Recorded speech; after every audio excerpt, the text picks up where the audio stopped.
Welcome to the San Diego Psychological Association's podcast, Diving into Healing. I'm your host, Dr. Michelle Carcel. This podcast has been developed with the intent to inform and educate the general public and providers and should not be relied upon for any other purpose. The content, views, and opinions expressed in this podcast are those of the speaker and not those of the San Diego Psychological Association. Welcome to the SDPA podcast, Diving into Healing. I'm your guest host, Dr. Devin Burkheiser. Our topic for this episode is What Am I Doing Wrong Here? Communication Errors and Parenting Pitfalls. We're here with Dr. Adria O'Donnell, a licensed clinical psychologist practicing here in San Diego. For the past 20 years, she has worked with children and adolescents with a specialization in grades 5th through 12th. In her work, she focuses on anxiety and stress management, conflict resolution skills, learning disabilities, tech aggression and relational aggression, a more covert form of bullying often used by girls. In these areas, Dr. O'Donnell has become a coveted public speaker and has developed several pioneering programs. Her Brave Talk program is designed to teach children practical tips to maintain their truth and balance during peer conflicts, and teach kids and teens a type of verbal self-defense, conflict resolution skills, and other forms of self-empowerment. Dr. O'Donnell speaks about the effects of technology on teens' social and emotional development, as well as providing workshops to help parents update their parenting software. And she is the mother of 2 girls. Welcome, Dr. O'Donnell, and thank you so much for being here. Thank you so much for having me. Wow, that was really lovely. I'd like to meet her.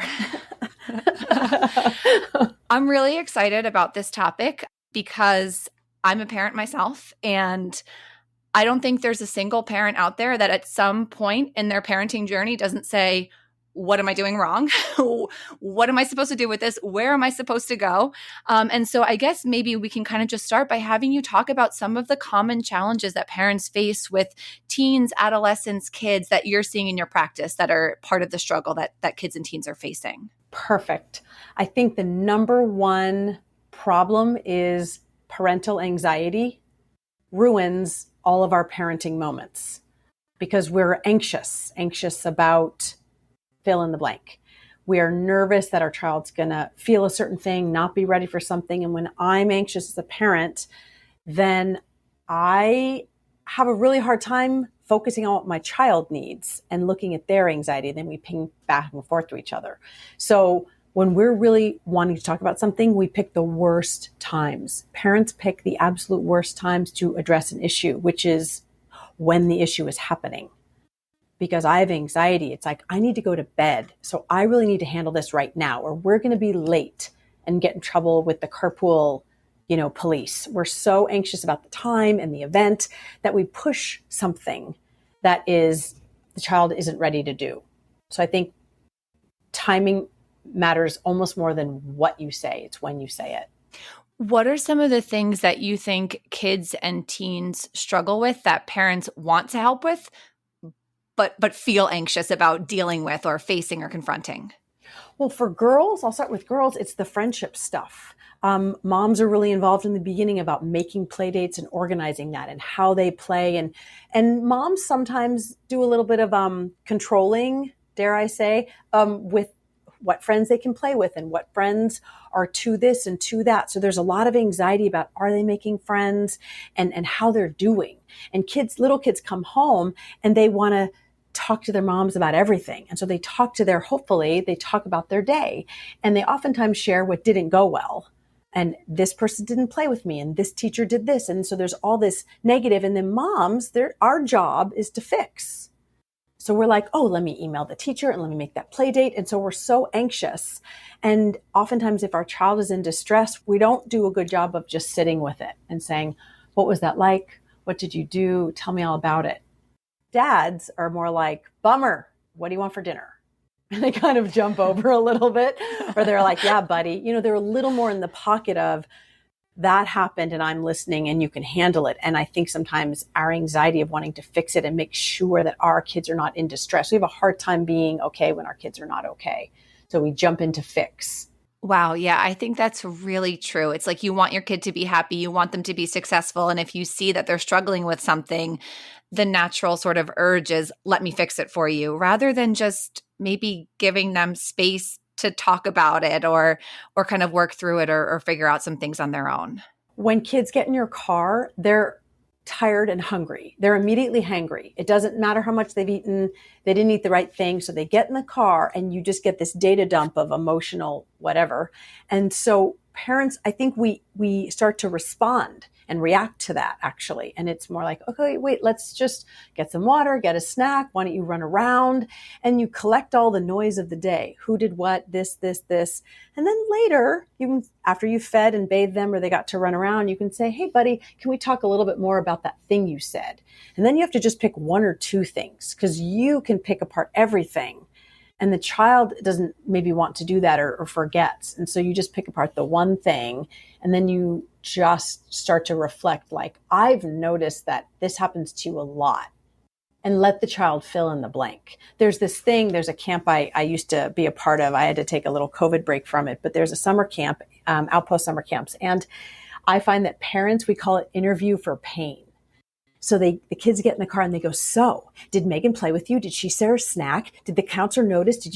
And then the kids get pumped with information that the parent wants. And then they start to get into a dynamic of my mom and dad want to know what went wrong. And then they're going to kind of go fix it. So we interview for pain, and it oftentimes signals that the child and you get into a dynamic of, I'm going to tell you what didn't work and you're going to fix it, but then I'm going to resist it. So it's a little bit of timing and what you're really looking for. And you started by saying with girls, these are some of the things. Does it look different with boys? Or also I want to, gender nonconforming, non-binary kids and teens as well? I think for boys, they don't necessarily want to talk as much or as long about things as moms do. The female, the female brain with the estrogen brain, we can talk longer, more in depth, and in a circular way than the male brain. And I just have to do gender kind of stereotypes. Most girls and moms can talk a lot longer. That's not always true. I have really chatty boys in my practice and really chatty male teenagers, but oftentimes it's they don't want to talk about it as much. And the mom brain wants to talk about it, and the mom teacher wants to talk about it, and the boy brain kind of wants to do and show. And so I think sometimes when you're in an activity with your son, how might parents tell when it's a good time and when it's not a good time? I think there's a temperament. You can sometimes you get one easy kid and you get one hard kid. One kid, you're going to say, oh, you sit next to me, on another kid, you're like, you're taking that one. It's fine as long as you and your partner have agreed with nonverbal communication. So one of the kids you can say you just get, and the other one you don't get. So I think there's a couple times in the moment that something is upsetting the child is when you don't talk about it. When a child, I like to think of it as like a little blender is going above their head and it's spinning. And that's when their amygdala and their brain is really getting keyed up. They're getting flustered. Well, if you throw in some ideas, that's like throwing some fruit in the top of that blender. It's just going to fly out. And trying to stop them being upset by saying, if you don't calm down, this bad other thing's going to happen. That's like putting your hand in the blender. That also is a bad idea. So when the child is really spinning, that's when you just use certain language like, wow, I can see you're upset. I can hear you don't like this. So I observe you, and then I kind of nudge you through the moment, and then later we can go back and go, wow, you were really upset. You didn't want to wear that, do that, say that, eat that, fill in the blank. It's about looking at your child and really deciding about, you look at them and you think, are your eyes rolled? Are you looking at me? Like you have to really see. And then the timing of the day, kids are terrible first thing in the morning. They're exhausted and hangry when you get them in the car. And then at the end of the day, they're tired. And so you get tired tears. There's just tears because they're tired. So there's times of the day. And when you really want to talk about something, that doesn't mean it's a good time. Does it make sense to ask your kid if they can have the conversation, or might they not be able to kind of recognize their own readiness? Some really do, and we have to train them to be emotionally intelligent. So you can say, I really want to talk about this. Is your brain open or closed? And if they say open with a terrible closed voice, you go, well, you said open, but your body says closed. How about we wait? And in the meantime, and then you kind of have to get through whatever stuck moment. And this is true for teenagers. If you can say, hey, can I talk to you? And they go, what? And you go, oh, maybe later. You have to really energetically go, oh, wow, I'd like it to really have a good conversation. They go, what? No, I'm fine. Just say, no, I'm reading you, not a good time. Then they'll be irritated that you're leaving them alone because they were irritated that you weren't leaving them. It's fine. They're irritated. That's not about you. And we are so concerned that we're going to run out of the opportunity to talk about a thing that we press it. But I guarantee the thing that's driving you nuts about your 7 or 17-year-old, it's going to come up and you're going to have lots of opportunities to get at that. So setting up a time to say, hey, in the bath, if you have a little kid, it's a nice time to talk about, hey, can we talk about what happened in the car? And they may not remember, but you can go back over it when the brain is then calm. So asking your child is great. And if you don't have an intuitive child, you can start to train them to say, hey, ask your brain, is this a good time? And my brain says no. Okay. And I guess it might be helpful too to talk a little bit about what are some of the topics that we might want to bring up and broach with our kids and teens that you see in your practice that they're struggling with and having a hard time with? Honestly, sometimes it doesn't even matter. It doesn't even have to be profound. I've had parents say that they can't talk about hygiene with their child, that they have a hard time saying, dude, you got some BO, because they're afraid to hurt their child's feelings. But also if they go to school and they have BO, then they will get teased. So it's about not the topic, but when you approach it. I think parents get nervous that they don't want to upset their child. Or if they're noticing they're having a hard time academically, they think, oh, I don't want them to feel badly. I don't want them to notice they're not reading as well. They notice. So have the bravery and the courage to say, son, I love you, and we're going to talk about something that's hard, because we can talk about hard things. And then you bring it up. And if they react badly, you can say, oh, looks like this isn't a good time. Let's do it later. I see it, I note it, and I delay it. And then you come back to it. And if they can't come back to it, you can say, how about, why don't we write it down? Why don't we, and if you've got a teenager, sometimes you go to text. As much as I hate that whole thing, there are times when you're like, I just have to text my kid, get out of the bathroom, because that might be the safest way to handle that a moment like that. I really appreciate what you said about parents being brave, and some of these things might be hard to talk about or awkward or uncomfortable, but it's up to us as parents to broach the topic, because if we wait for our kids or teens, they might never bring it up to us. Yes. And I think if it's easy to talk to your child and you establish a pattern where you can bring up hard topics, if you have really good timing and if you keep it light and they're short, the conversations that go on and on and on create dread, and kids are like, oh, let me get out of the car. Let me get out of this conversation. So I think if you're keeping it where we can have a conversation, but then clip it before it goes wrong, which is hard because a parent wants to keep talking and keep getting at it and getting in the layers, but the kids are done learning or they're done getting at something. So if you can, I don't want to say train, but if you can train your teenager, your child early when they are a teenager, they don't dread as much because they'll know it's going to be quick and painless versus long lectures or mom going on and on or dad never, whatever their hyperbolic reaction is.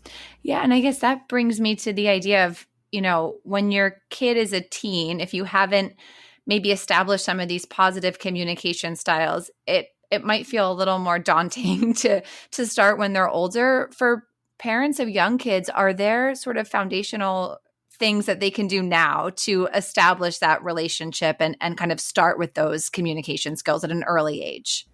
I totally think so. And if you are talking with your kids and you have two things you're really proud of and one thing you want to work on, that kind of high and low of the day, and if you have establishing that talks with mom or talks with dad in the car can be positive. It's not always, all right, let's talk. And then the child knows, here it comes, all the things I didn't do today. You're establishing it really early, that it can be positive, that it can be, these are the 3 things I'm proud of. These are the 2 things I've noticed. A lot of noticing. I think parents can do a better job if they really notice actual behaviors. I really noticed you shared with your brother.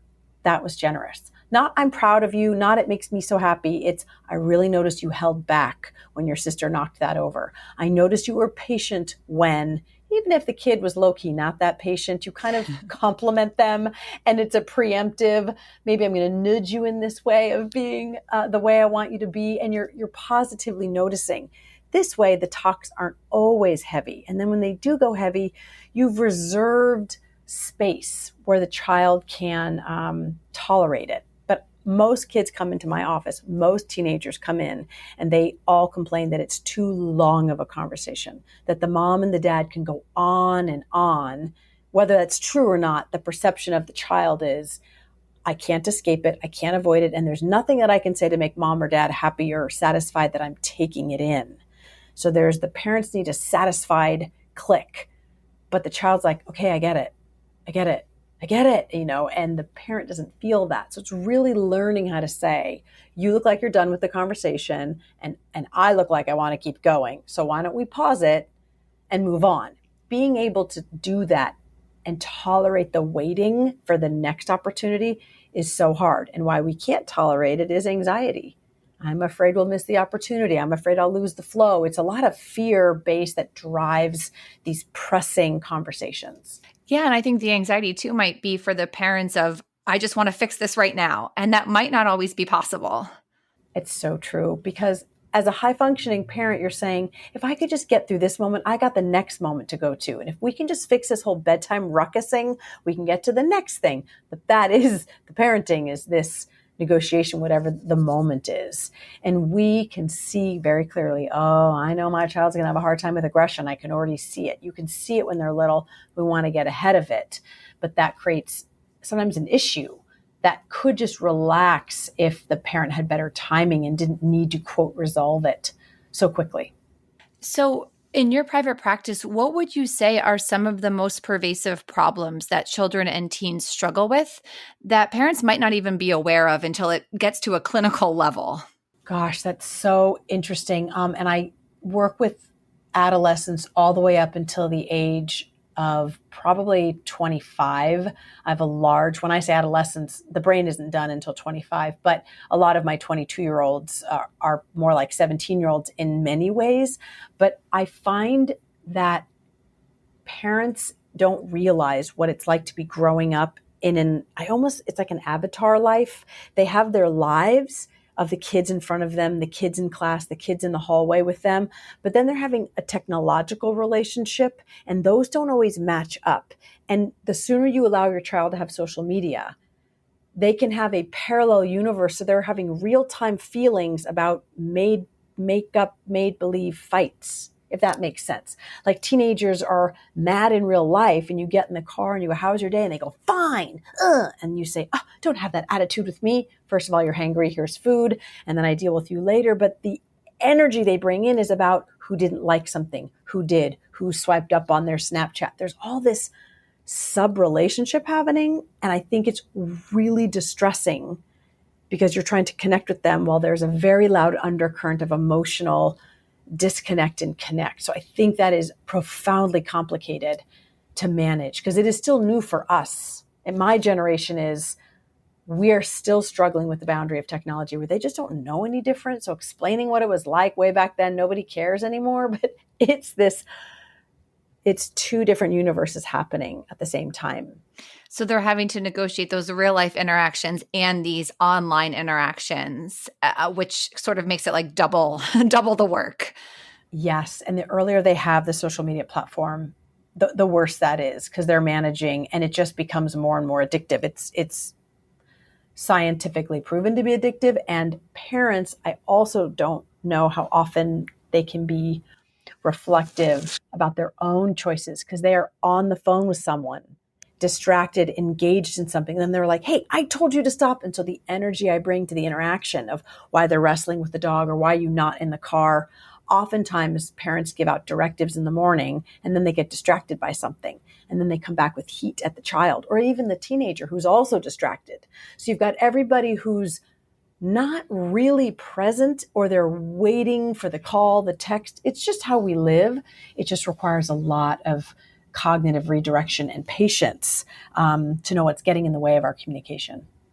And maybe really being aware of our own tendency to get distracted by technology, phones, and being intentional about setting that aside to really fully be present with our kids in those moments, in those conversations. Yes. And kids are very protective about my teenagers are very protective about their online relationships. And so if a parent starts to say, it was your phone. No, it wasn't my phone. Or it was when you were friends with so-and-so. No, they're very protective because they are addicted to those. It doesn't have to be, pathological addiction, but they are very connected. And if you start to say like, hey, I've noticed you're not as happy when you're on this platform or when you're with this person, they kind of protect it like it's their precious. They're like, no, I'm fine. But they don't even realize how influenced they are by those things. We all are. And so I go back to the beginning, picking your timing. Sometimes you warn somebody and say, hey, I think later this weekend we should talk about X. And they go, fine, whatever. But they know it's coming. And then you come around and say, hey, can we talk about this thing? Fine. Oh, your tone, I think you're saying fine, but you're not really fine. Okay. And you wait. If you have something to say and you want it to go well, you have to wait for a time that it works for the receiver, not the sender. I really love that, because it's not just about my needs, but factoring in the other person's needs too. And when are they receptive to this conversation? When is it going to be impactful? When can they tolerate it? They also get to have some say in that. If you want it to go well, it's about when they're ready to have the conversation.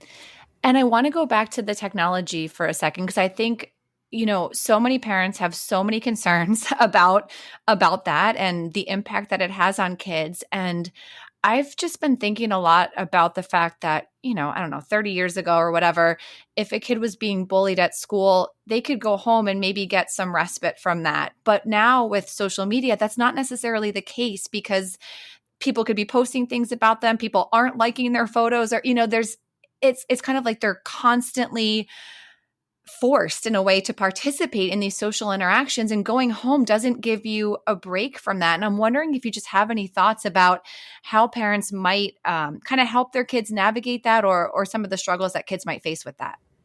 Yes, if you are a parent of an early age child, you delay social media for as long as you possibly can, because there's no need. What you're saying is, hey, let's look at everyone else's life in this voyeuristic, weird way and be judged and judged. You're teaching kids at a very young age not to be present. And parents are at the playground saying, okay, talk to grandma. No, grandma can talk later. I'm at the playground. We are meta messaging that when I do it and I post about your funny video and I do all my Instagram stuff with your photos, it's okay. But then the child's going to be like, when do I get to do that? And I see toddlers walking around. They're not even walking on the ground looking at leaves. They're walking with a little device, because the parents are like, please be quiet and focus. This is the only way I can do it. But we are teaching their brains at a very young age. So 1, delay as much as you can. 2, what you are modeling is what they're going to know. So put your stuff away, have your own boundaries. You can say out loud, I'm putting my phone in the trunk because I don't want to disturb this conversation. We're having a tech-free night, except for the big technology screen we're going to stare at, and we're all going to take your Apple Watch off. And you are saying it out loud. And you're saying, no. If someone's like, oh, mama, your phone's ringing, that's okay. I'm having a conversation with you. It's way more important. Messaging that you to eyeball is the most important thing. So 1, delaying it. 2, making a point of saying, this is this kind of a dinner. We're going outside. If you go to the beach, I don't want to go to the beach. Bummer. But you don't get to go to the beach and be on your iPad with a blanket over your head. We're just giving them the pacifier. So it's delaying it. And then when they do get it, you monitor it. You say, okay, what social media are you thinking you want? And they go, I want this. And then well, why? What are you going to do? Like, you're posting, my 12-year-old said, when do I get Instagram? And I said, well, what would you post? What's your life? And she's like, nothing. I'm like, okay, well, when there's a life that you want to post, then we can talk about it. And then what are you going to do? Look at everybody else's life and go, oh, it's better. Everything looks better with a filter, hon. It's, getting the wave isn't even the wave anymore. It's, can you get a video of me getting the wave so I can post that I caught the wave? No one's present. So you really have to be talking to your kids, and just because they want it doesn't really mean they should get it. So delaying it, talking about it, and then when they get it, you monitor how much time, and you have to be on the platform too. Now, this isn't true for every kid. Some kids just do the right thing and they monitor themselves, and they will brush their teeth, and they will turn off the TV. Yay, you get one of those. But you get another one who's going to be a sneaker and a stinker, and who's not going to self-regulate. And that kid you parent differently. And it looks like it's hard for you to get off that device. Looks like you're not listening to me when you're doing that game. And you monitor that. So you limit, you delay, you monitor, and then you take it away and give it back repeatedly until they can kind of learn they have to play the right way to get the privilege. As I hear you talking about this, it sounds to me like so much of what makes us more effective as parents is saying out loud what's happening for us, right? And so I'm going to put my phone away so I can be present for this conversation. I notice you doing this. Instead of me just having the observation, it's really just being explicit and saying it out loud to make kids aware of what's happening in the dynamic and in us internally. So they don't have to guess. So we're sharing our observations. Yeah, it really is. You have to put ego parenting gets in the way. If your ego is in the way, you're not being authentic. And if you're going to say, wow, I'm asking you to get in the car, but I'm not even ready to get in the car because I got distracted with my Wordle. That isn't good time management. And then your kids go, yeah, mom. And you say, okay, well, we're not going to shame. You're not going to shame me and I'm not going to shame you. I'm just going to own it. Own it. And so you're just helping your kids own it. And they get protective when there's too much ego involved. Like, see, I'm right. See, I told you. When you have to be right, then a child doesn't want to learn that they're wrong. And they only learn when they're wrong. So you get stuck with protecting versus, oh, looks like our technology got the best of us, huh? Happens to us both. It's just normalizing that at a young age, taking the shame out. Shame is the single most disruptive emotion that children and clients and adults have. Once I'm ashamed, I bury it underground and I protect it at all costs. And we have a lot of shame. And when we're little kids, we get very ashamed of our mistakes. And then I think that's what really keeps us being disconnected. And parents have shame. I can't believe I said that. I can't believe I didn't show for them. And we feel so ashamed. And I think that blocks us from really being emotionally intimate and vulnerable with our kids. I think that is so important, just kind of recognizing that we can own our mistakes and we can normalize that for our kids so that when they do mess up, they feel like they can come to us and the shame doesn't prevent them from seeking support.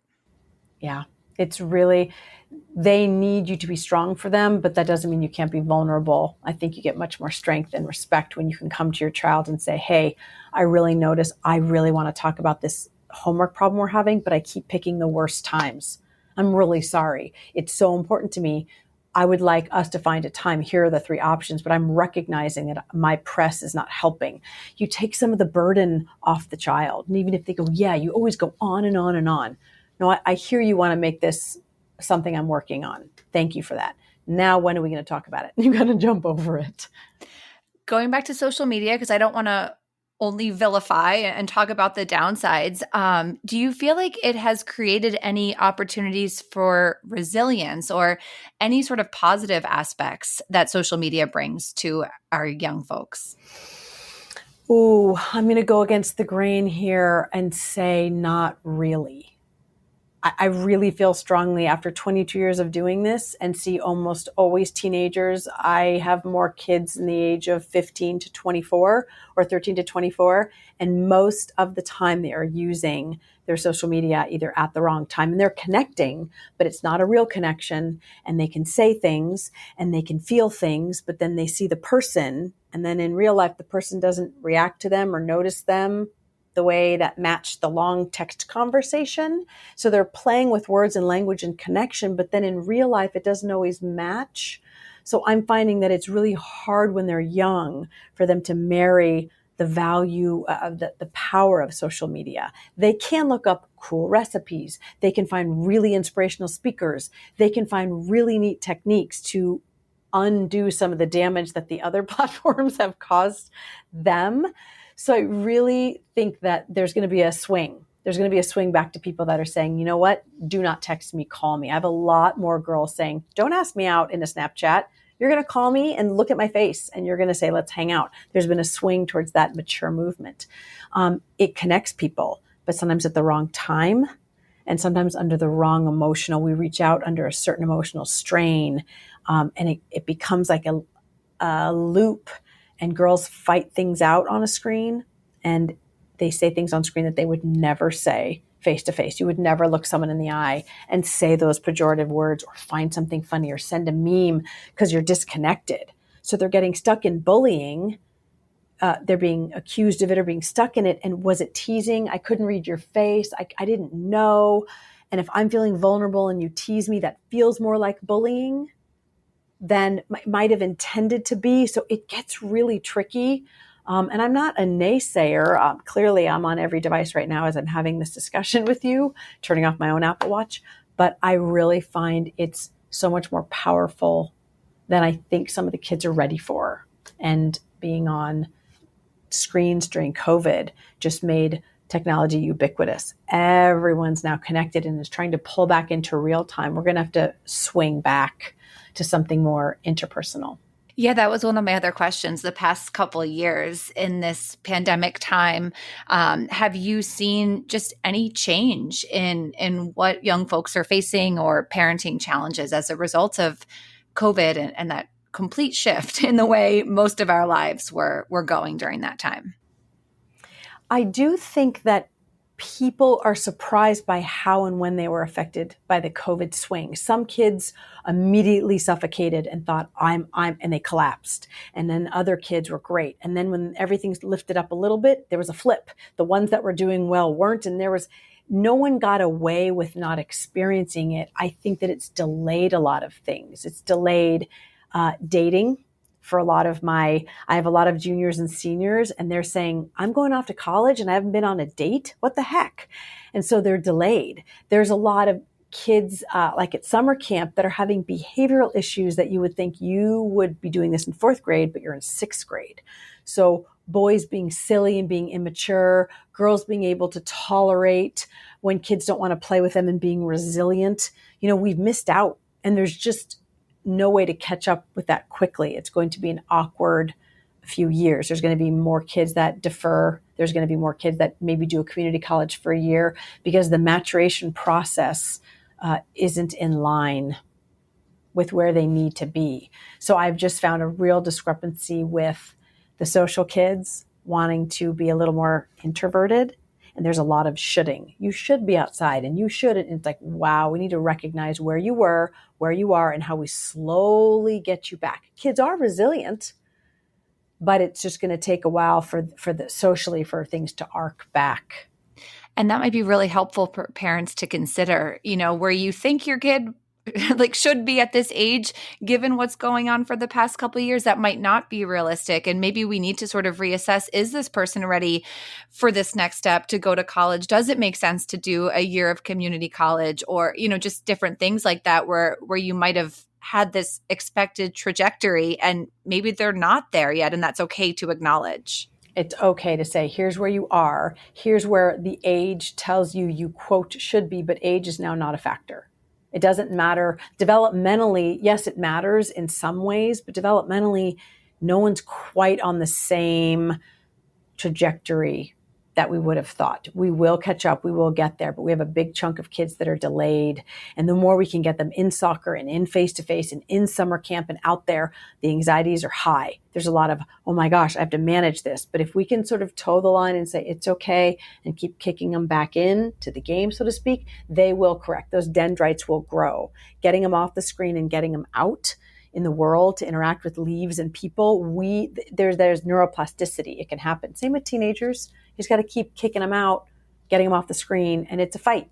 It just is. Can you say a little bit more about neuroplasticity for people that might not know what that means? Yes. When a child is seeing the world with their eyes, it goes straight into their brain, and their brain is getting all kinds of fun, loving juice, and their dendrites are growing, and it's like little trees. It's like their dendrites are reaching like over here, this smell, this feeling, and the brain grows and grows. But when you limit, and it's almost like putting blinders on, when you limit what a child is looking at, whether it's a small screen or the same one kid, and you limit their brain growth, halts a little bit. They need to be out smelling and tasting and experiencing the world.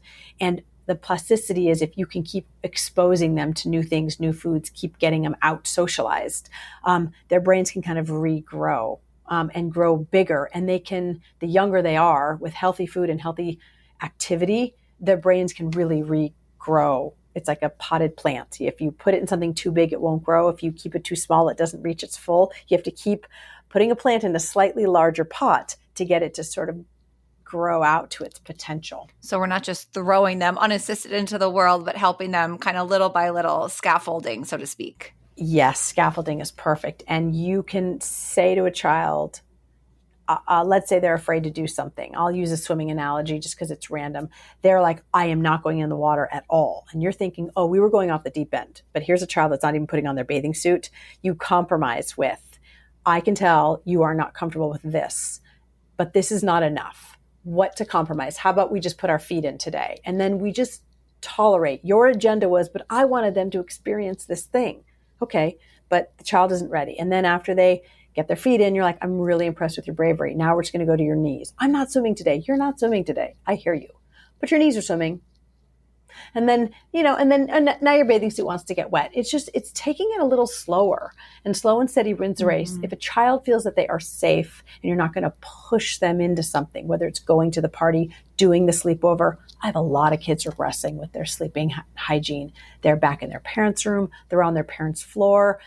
They're in the hallway, like successively removing themselves. It is a full regression that many people were not used to. We're like, what are you doing in my room? You weren't even in here at 4 and now you're 14. And that feeling of safety and that anxiety at night. So just really slow going back and being patient with their return to what we would consider normal. And it sounds like including them in the planning of that, right? So like, I want you to be here. You want to be here. Where's our compromise? Not me telling you this is where we're going to meet in the middle, but let me engage you in problem solving this as well.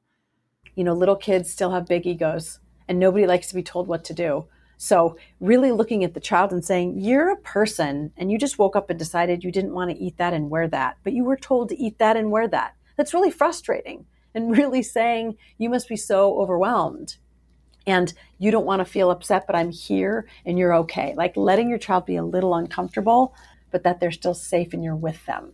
I want to talk a little bit about your training called Brave Talk and what that is and how that might be helpful for kids and adolescents. So I started doing this. It was actually my dissertation topic so many years ago. What I try to do is teach kids to stay on their truth island. And so I sort of talk about it in a young way. And I do it with my older kids as well. But basically, what's happening when you're a little kid and you're playing on the playground and the other kid's like, you cheated and I didn't cheat, and you get all into it. You're allowed to be able to say, hey, you think I cheated. I didn't cheat, but why don't we start over and play? Or you think I did this. I didn't mean to. I didn't. Can we hop over it? And oftentimes kids get really stuck in, you can't say that I cheated and we have to fight with, they get into these little tussles, and it's teaching kids to say, that's true for you, not for me. I don't like that. You do. We can be friends anyway. Boys do it much better. They fight it out. They duke it out. They go, I'm not playing with you ever. And yet see you tomorrow. And then they go ahead and they play handball all over again. So Brave Talk is about really getting kids to tolerate when other kids don't agree with them about whatever it is. It's like, oh, you really think that's good? Gosh, not for me. We can still be friends. Girls want to have this unifying, we all have to agree. We have to like the same thing, wear the same. And it's okay to have a little bit of discord. Girls have a hard time tolerating that. And so they feel they have to give in, and it's okay just to tolerate differences. And adults didn't tolerate differences very well over the last couple of years. And so I think it's really teaching kids to say, not this is my truth. Like my truth is today is Saturday. No, that's not the truth. That today is Friday or whatever. It's about teaching kids to verbally say, I feel this. I don't agree. I don't want to play that way. I don't want to be mean to her. And for teenagers to say it a little bit just cooler, which is like, yeah, I hear what you're saying. No, thanks. I'm good. Really getting them to be okay saying, no, thanks. And being okay as everyone else tries to pull them off their island and onto their island. You just have your truth. You just know what's true for you. And being okay with that non-compliance, so to speak. So I have all these little role plays I do where I'm like the sassy girl and I'm trying to get someone to say something. I'm trying to get someone. And so the kids role play in front of their whole class what the Brave Talk is. It's facial expression, tone of voice, eye contact, and I statements. And they have to stand, and they can't have a sassy face and they can't have a quiet face. It's about a firm voice. It's about being gentle but firm and being direct, and then tolerating the reaction of the other and still staying on your truth. And it sounds hard. I think, middle school, high school is a time where you really feel a lot of pressure to fit in. And so to say, nah, this doesn't work for me, or I'd rather not do that, it probably takes practice and bravery. It takes practice and bravery. And usually by the time they come in and they hear about it, they're so sick of the fight or they're so sick of the feeling. And I just say, when you're ready to try something different, let me know. We'll try this. We already know what's going to happen if she just bullies you into it. We know how that feels. Let's try this. And oftentimes you can get them to say, okay, I'm ready. I'm going to try. But it's teaching kids. It's not about changing the other person. they're not going to like you. They're not going to let you play. They're not going to let you do the character. They're not going to let you on the Foursquare level. They're going to do that. It's about how you handle yourself, and you can walk away and say, you know what? I don't want to play if you're going to be like that. Or it's like, you know what? I don't want to hang out if you're going to ignore me. Or, hey, I'm leaving the chat. If you're going to be like this, peace out. And then being okay. Now they can then walk off and have fun, but you leave with your dignity. You leave with your, I did the right thing. I did for me, and letting kids know, yes, they will feel left out, but it's better to be left out on your terms than on someone else's. And then maybe finding those relationships that do feel good to you and that are fulfilling and that are in line with what you want, and people that treat you in a way that feels good and authentic and genuine. Yes. And you have to go through the first, second, third, fourth, fifth grade, like ups and downs and the drama on the handball court. You have to go through that stuff to get to middle school. And middle school is always terrible. And no matter how adorable they all are, they come in here so cute with their little braces and all adorable, and they still feel disgusting trolls. That's just what middle school is. And then they spend the next 4 years of high school trying to like shed the 2 years of middle school. So, and there's no way around that. You can't kind of help them. You can make it better, but they have to go through a little bit of not fitting in and a little bit of turmoil to appreciate when that's over. And I think that's so important for parents to hear too, is like, you can't make this go away for them. That's a normal part of development. They have to struggle. They have to feel left out at times. That is normal. And it's not something to take away from them. You'd be doing them a disservice by not letting them go through these experiences.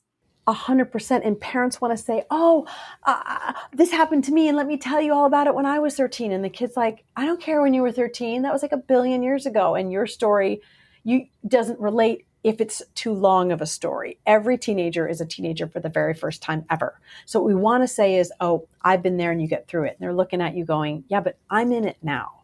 So listening to a child, parents want to say, what do I say? I go, just listen better. Listen better. Listen, that sounds really hard. I hear that she's like this. I wonder why you play with her all the time. Mom, I have to. She's in charge of everything. Okay, that must be really hard. Keep going. Just listening, letting them vent, and asking. When you're ready to have a different interaction, ask me. Or when you're ready to not play with her, you leave the door open. We get so frustrated. We're like, listen, I'm going to go find that little Susie and I'm going to tell her. No, you need to butt out and fortify your child by really listening and then reflecting back to them. Gosh, you don't really seem very happy when you hang out with him. Gosh, every time you're with that dude, you get in trouble at school. How weird. A lot more noticing and letting them learn. And if we jump in to save them all the time, we're meta-signaling them that they can't handle it. So being able to say, you're upset, but you're okay, and I'm with you while you're upset and not okay. That comfort goes so much further than a solution.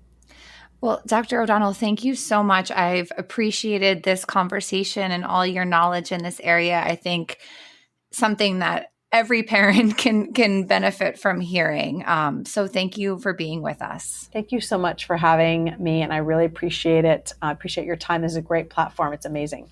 The information and advice offered is not intended to treat or diagnose and is not meant to replace any other professional consultation. If you'd like to know more about the San Diego Psychological Association, go to our website at sdpsych.org. That's sdpsych.org. Thank you so much for tuning in. Until next time, take care of yourself and be well.